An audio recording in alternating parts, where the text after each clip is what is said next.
Assalamualaikum warahmatullahi wabarakatuh. Alhamdulillahirrabbilalamin. Asyhadu an la ilaha illallah wa asyhadu anna Muhammadar Rasulullah. Allahumma sholli ala Sayyidina Muhammad wa ala ali Sayyidina Muhammad amma ba'du. Rekan-rekan yang kami hormati, masih bersama kami Sukamto Sastro Nimejo Channel. Hari ini dalam bingkai motivasi kerja. Dalam sebuah tema manajemen yang sehat. Baik, ada pertanyaan di dalam perusahaan kadang, apakah manajemen kita itu sehat atau kurang sehat ya? Apakah manajemen itu sakit atau justru sehat? Nah, ini yang kita cermati. Ada 8 parameter. Apakah perusahaan itu akan kelihatan sehat? Ataukah manajemen ini sebenarnya kurang sehat? Nah, 8 parameter ini yang harus kita cermati agar menjadi pembelajaran kita. Yang pertama, perusahaan akan semakin eksis apapun bentuknya. Ketika perusahaan ini berjalan, ada kita dan tidak ada kita jalan, berarti ciri khas perusahaan ini adalah perusahaan yang sehat. Ya. Jadi itu yang kita harapkan sehingga sistem semuanya tertata.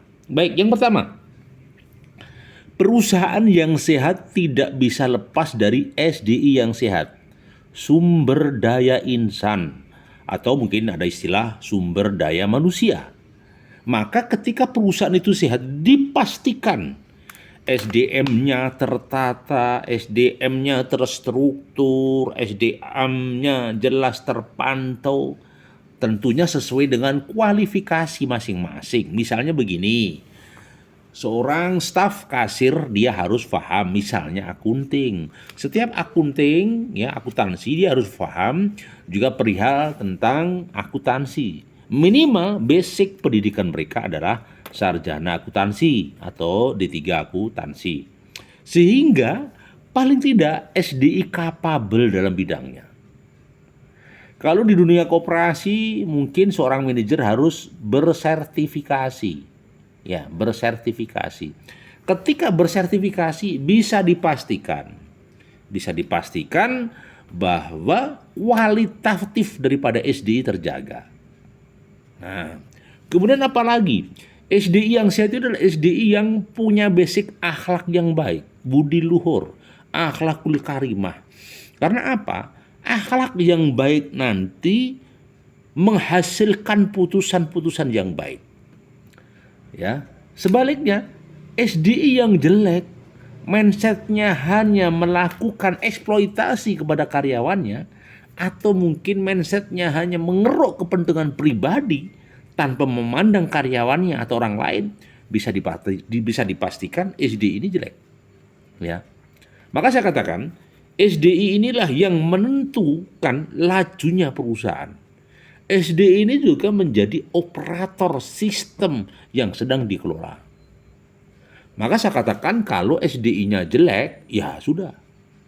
Bisa dipastikan perusahaannya akan berantakan. Kemudian yang kedua, sistem operasional yang sehat. Itu maksudnya gimana?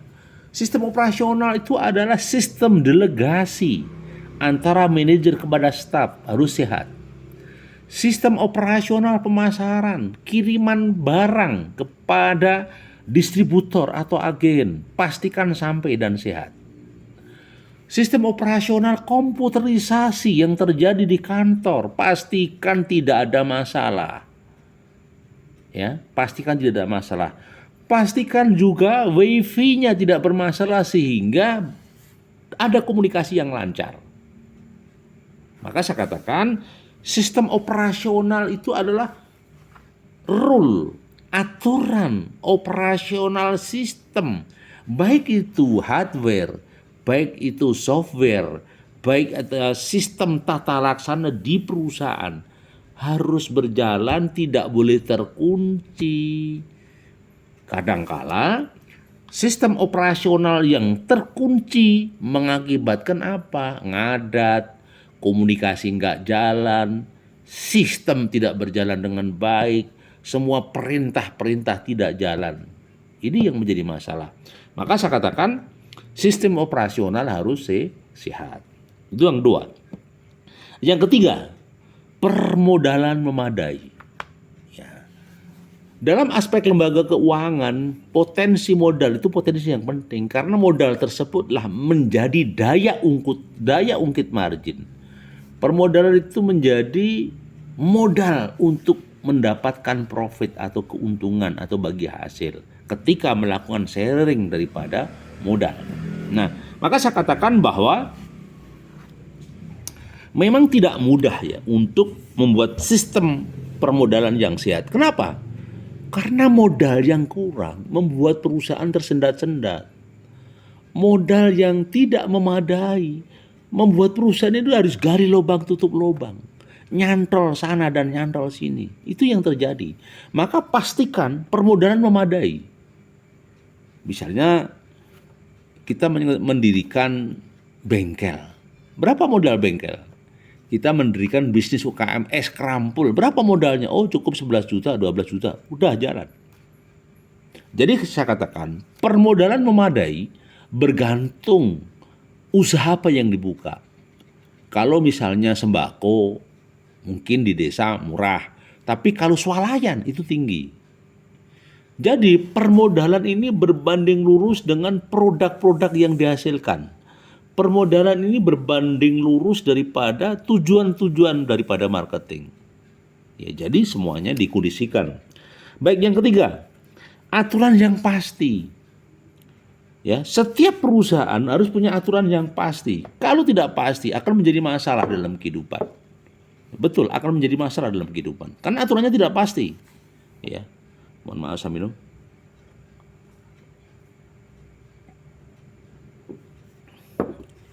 Aturan yang pasti ini membuat seseorang tidak merasa like dan dislike. Aturan yang pasti itu terjaga, tersistem, bukan lesan. Kalau lesan namanya kesepakatan lesan. Jadi kalau tertulis beda. Maka saya katakan bahwa aturan harus pasti.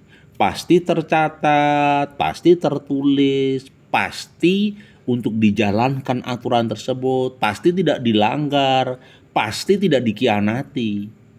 Maka aturan yang pasti ini ciri khas perusahaan yang sehat, manajemen yang kuat.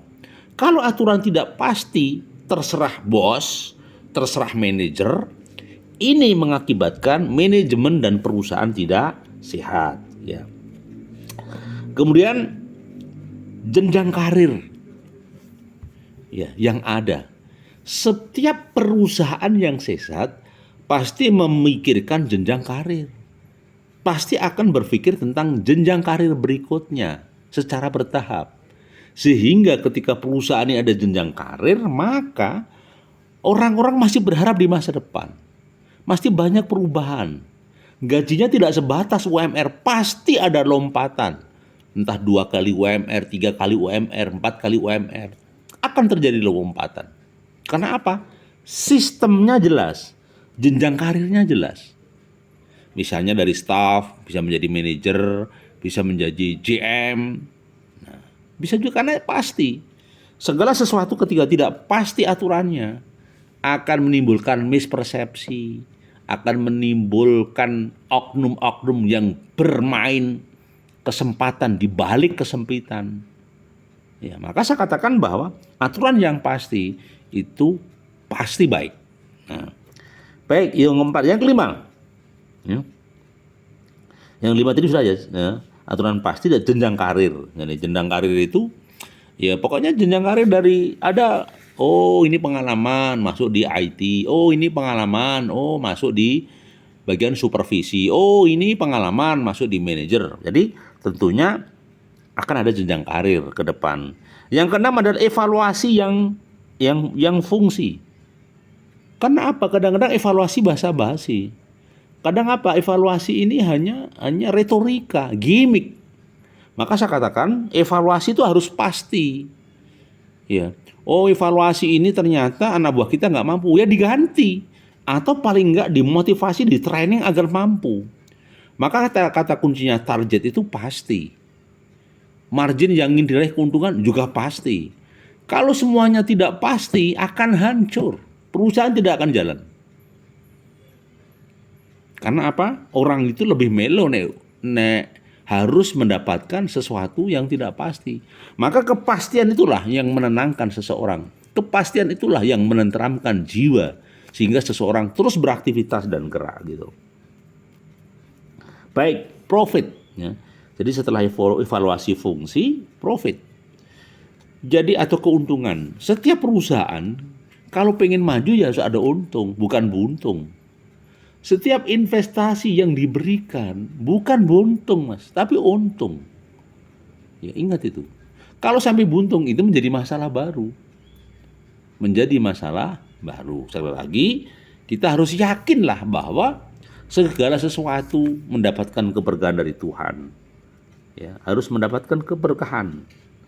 Bukan pembiaran, ya. Maka saya katakan evaluasi yang fungsi adalah bisa melihat di mana tahu potensi karyawan, bisa mengerti di mana kekurangan manajer, kelebihan manajer, oh di mana kekurangan remedial atau non remedial, oh di mana kekurangan staf keuangan. Nah, jadi sebenarnya itulah yang terpenting. Jadi profit ya, mana mungkin sih usaha investasi nggak punya untung, ya kan? Berarti rugi. Kalau tidak tumbuh berkembang rugi. Itu. Baik, yang keempat, empati di lingkungan. Jadi ketika pengusaha itu sudah lancar, sukses, biasanya proposal datang. Pak, mau dibantu Pak? Oh ya Pak, dibantu. Oh ini Pak, ada santunan yatim Pak, begitu. Jadi dalam posisi ini harus empati lingkungan. Kalau memang ada budget sudah dialokasikan, berikan bina lingkungannya. Berikan peduli care-nya kepada lingkungan, entah itu uang tunai, entah itu sembako. Maka saya katakan, seseorang harus ya empati, harus mengerti, harus peduli, sehingga ke depan akan menjadi semakin eksis. Itu kawanku, jadi kami sampaikan ya, satu tadi SDI yang sehat ya. Jadi perusahaan sehat adalah SDI-nya harus sehat. Yang dua, sistem operasional yang sehat. Jadi tidak ada masalah dengan komputer, laptop, wifi dan segala macamnya ya. Permodalan yang memadai ya pasti. Jadi modal ini banyak, itu pasti. Tetapi modal pun bergantung kita. Kita mencukupkan di mana, posisinya di mana, gitu loh. Ya. Kemudian yang keempat, aturan yang pasti ya. Yang kelima, jenjang karir yang tertata. Yang keenam, evaluasi fungsi. Dan yang tujuh, profit. Yang delapan, empati pada lingkungan. Demikian catatan kami berkaitan dengan manajemen yang sehat. Masih bersama kami Sukamto Sastro di Mojo Channel. Jangan lupa subscribe, like, dan komen. Terima kasih atensinya dan kebersamaannya. Assalamualaikum warahmatullahi wabarakatuh.